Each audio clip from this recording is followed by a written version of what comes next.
आज की स्टोरी देश की सीमाओं से जुड़ी हुई है। पिछले कुछ दिनों से आप लोगों ने भी कहा कि मैं ये स्टोरी करूं और इस वक्त सबसे बड़ी खबर भी है ये।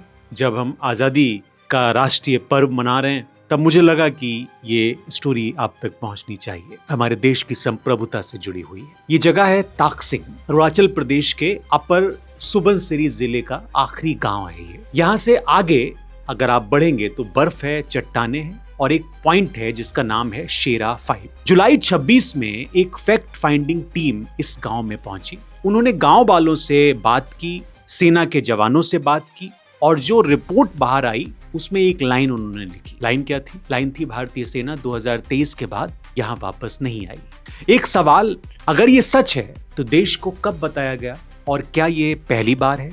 आज हम सिर्फ शेरा 5 की बात नहीं करेंगे, आज हम पिछले 9 सालों की फाइलें खोलेंगे। डोकलाम, गलवान, तवांग और हर बार सरकार ने संसद और देश को क्या बताया ये आपको बताएंगे। हम एक प्राचीन भारतीय रणनीतिकार के सिद्धांत से भी ये समझने की कोशिश करेंगे कि पड़ोसी राज्यों के बीच ये खेल कोई नई बात नहीं है और उस दस्तावेज तक पहुंचेंगे जिसे हमने अभी रोक कर रखा है। पड़ोसी देशों के बीच में ये खेल, घुसपैठ, इनकार, फिर बातचीत कोई 2020 या 2026 की खोज नहीं है। इसे समझने के लिए अगर आप इतिहास में जाएंगे तो आपको इतिहास में तमाम इस तरह की घटनाएं मिलेंगी। लगभग 2300 साल पहले एक चाणक्य नाम के व्यक्ति थे, आपने शायद पढ़ा भी होगा। उन्होंने अर्थशास्त्र लिखा। कुछ लोग उनके होने पर प्रश्न खड़ा करते हैं, लेकिन फिर भी जो चलन में है उसके मुताबिक एक उन्होंने राजमंडल सिद्धांत दिया। इसका मूल विचार सीधा है कि जो राज्य आपकी सीमा से सटा है वो स्वाभाविक रूप से आपका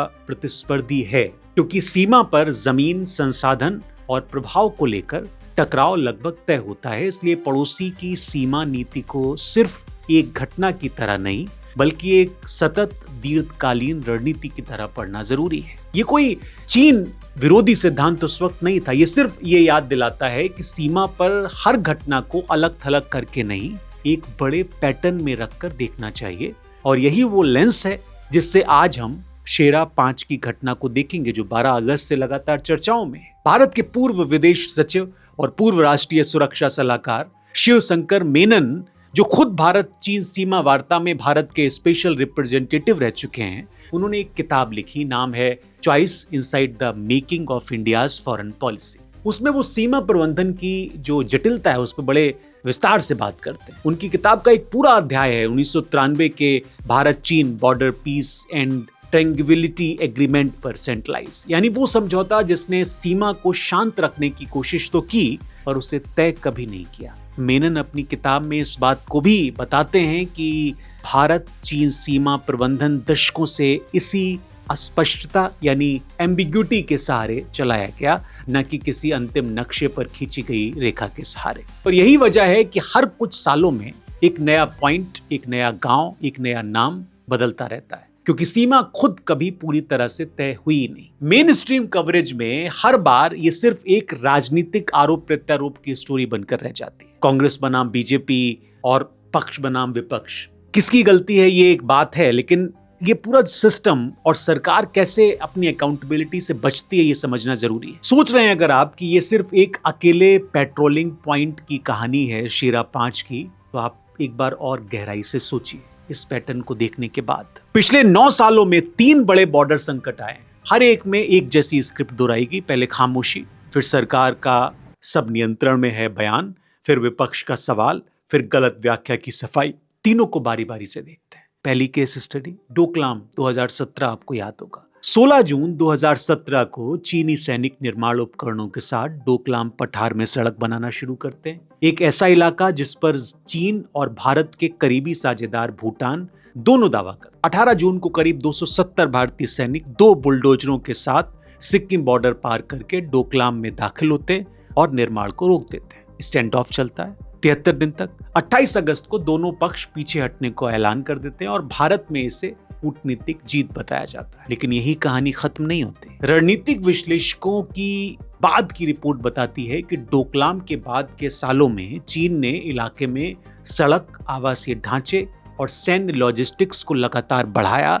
यानी उस वक्त पीछे हटे वो, लेकिन एक दीर्घकालिक रणनीति का जो उनका पूरा संकेत था वो बना रहा। एक 73 दिन की जीत 9 साल की खामोश बढ़त के आगे कितनी टिकी, ये सवाल आज भी खुला हुआ है। दूसरा केस देखिए आप गलवान का, 2020 का मामला, 2020 में डिनाइल का सबसे बड़ा पल था। 15 जून 2020 को गलवान घाटी में 20 भारतीय जवान शहीद होते हैं। ये दशकों में सबसे घातक सीमा संघर्ष था उस पूरे इलाके में। 2 दिन बाद सर्वदलीय बैठक में प्रधानमंत्री नरेंद्र मोदी कहते हैं, न वहां कोई हमारी सीमा में घुस आया है, न ही कोई घुसा हुआ है, न ही हमारी कोई पोस्ट किसी दूसरे के कब्जे में है।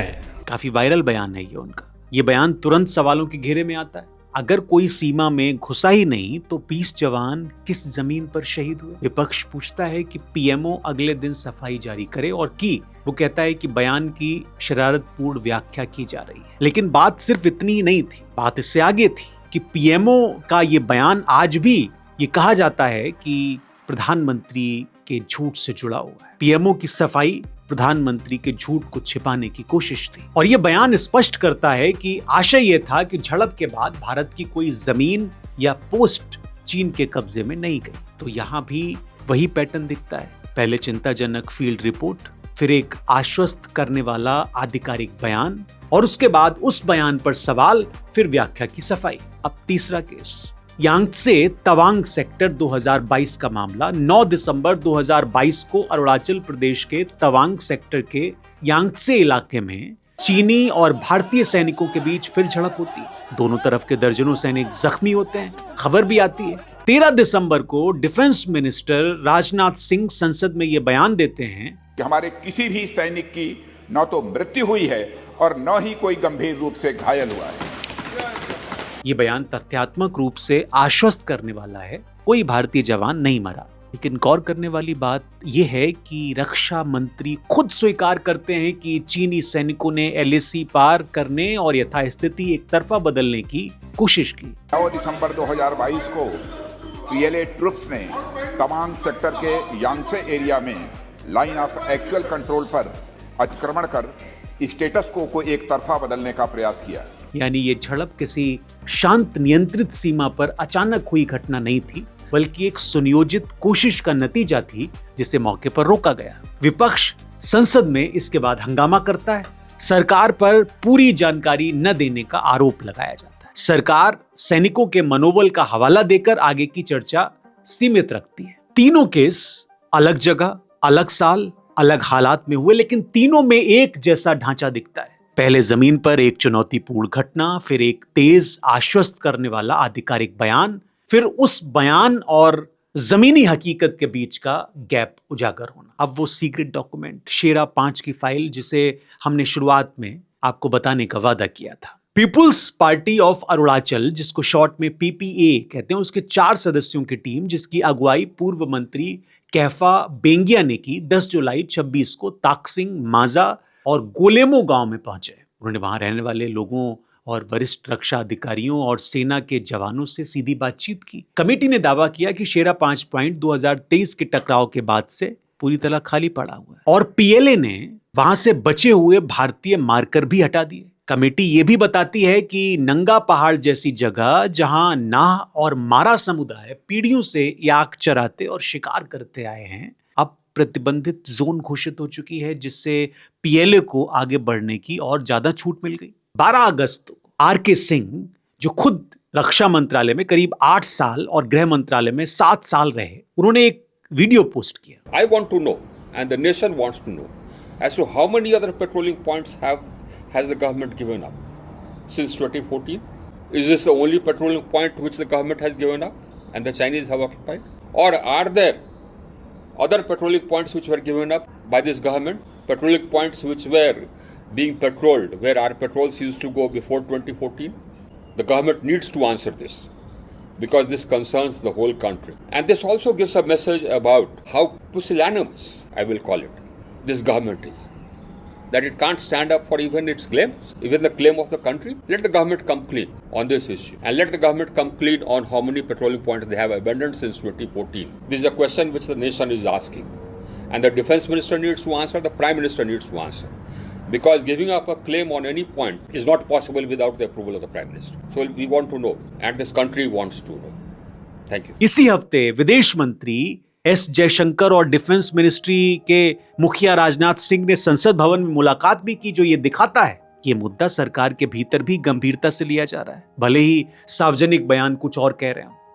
चीन की 20 साल की आप साइलेंट वॉर की रणनीति को अगर देखेंगे, शेरा 5 अलग थलग घटना नहीं है, ये उसी 2 दशक पुरानी रणनीति का ताजा अध्याय है, जिसे रणनीतिक विश्लेषक सलामी स्लाइसिंग कहते हैं। पहली कंक्रीट की रणनीति, बॉर्डर विलेज बनाना, सेना की जगह सीमा के करीब नागरिक मॉडल गांव बसाए गए, जिससे जमीन पर मौजूदगी और दावा दोनों मजबूत हुए बिना किसी सीधे सैन्य टकराव के। दूसरा लॉफेयर, चीन ने वक्त वक्त पर अरुणाचल के इलाकों के लिए चीनी नाम जारी किए और इस क्षेत्र को अपने नक्शे में चांग नान कहकर दिखाया। भारत ने हर बार इसे खारिज किया। हाल ही में विदेश मंत्रालय ने अरुणाचल की 27 जगहों को आधिकारिक नक्शे पर दर्ज करने के भारत के कदम पर चीन की आपत्ति को भी सिरे से नकारा। ये शतरंज नहीं है जहां एक चाल से किश्त होती है, ये वैसा खेल है जहां प्रतिद्वंदी को सीधे मारा नहीं जाता, धीरे धीरे बिना शोर किए घेरा जाता है। और कौटिल्य का राजमंडल सिद्धांत हमें ठीक यही सिखाता है। पड़ोसी की हर छोटी चाल को अलग थलग नहीं, एक सतत रणनीति के हिस्से की तरह पढ़ना चाहिए। दिलचस्प बात यह भी है कि चीन के विदेश मंत्रालय ने भी शेरा 5 या ताकसिंग को लेकर सीधे तौर पर कोई बयान जारी नहीं किया। उसके 11 अगस्त के ब्रीफिंग में ताइवान और पैसिफिक आइलैंड्स फोरम जैसे दूसरे मुद्दे पर बात हुई, इस स्पेसिफिक दावे पर पूरी खामोशी। तो सवाल ये नहीं है कि दोनों में से कौन झूठ बोल रहा है, सवाल ये है कि अगर सरकार का दावा सही है कि ये सामान्य पेट्रोल ओवरलैप है, तो पीपीए की टीम को स्थानीय लोगों से जो जानकारी मिली कि जवान 2023 के बाद वहां लौटे ही नहीं, वो कहां से आई? दोनों बातें एक साथ पूरी तरह सच नहीं हो सकती। यही वो गैप है जिसे पाटने के लिए एक स्वतंत्र ट्रांसपेरेंट इंक्वायरी चाहिए, सिर्फ बयानबाजी नहीं। गौर कीजिए कि ये पैटर्न अलग अलग समय पर अलग अलग राजनीतिक परिस्थितियों में दिखा है। ये एक संस्थागत आदत की तरफ इशारा करता है, जिसे denial first detail letter doctrine कहा जा सकता है। पहले आश्वासन, बाद में अगर बिल्कुल जरूरी हो तभी तफसील से बताया जाएगा। सवाल ये नहीं है कि क्या सेना बहादुर है, हर केस में जवानों की बहादुरी खुद सरकार के बयान का हिस्सा रही है और उस पर कोई विवाद नहीं। सवाल यह है कि क्या सूचना और ट्रांसपेरेंसी की रफ्तार जमीन पर हो रही घटनाओं की रफ्तार से मेल खाती है? ये एक बड़ा सवाल है। और अब जब हमारी आजादी 80 साल की हो गई है, तो हमको अपनी सीमाओं को लेकर, अपनी सेनाओं को लेकर देशवासियों को कम से कम स्पष्ट जानकारी देनी चाहिए। बहुत शुक्रिया आप सभी लोगों का।